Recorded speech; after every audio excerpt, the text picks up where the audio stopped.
To remove knives on Pro Series balers, touch the function icon, then touch Knife Selection on the Atlas Pro control system. Activate the tractor's hydraulic control to insert the knives into cutting position. Touch the drop floor button, then activate the tractor's hydraulics to rotate the bottom door halfway down. Do not swivel completely down because the knives must still project from the feed channel floor. Open the tailgate and follow the correct shutdown procedure for your tractor. Move the tailgate valve into the locked position. Rotate the knife lever down and forward 90 degrees until it contacts the lower stop. From inside the bale chamber, for each knife, use pliers to turn the knife slightly to the right and free it from the magnet.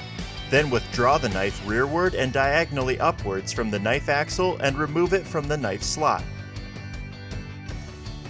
To install new knives, from inside the baler, push the knives diagonally down onto the knife shaft, then rotate the knife shaft lever up.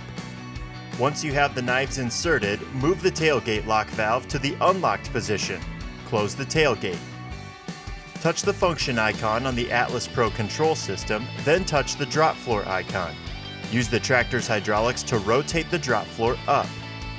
Touch the knife selection icon and use the tractor's hydraulics to retract the knives.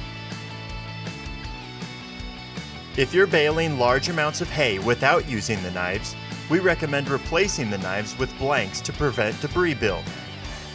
The first step to doing this would be removing the knives. Open the right side baler door and remove the hairpin cotter and blank knives from the holder. From inside the baler, push blank knives diagonally down onto the knife shaft and rotate downward. Rotate the knife shaft up. Move the tailgate lock valve to the unlocked position. Close the tailgate. Rotate the drop floor up. And finally, retract your knives.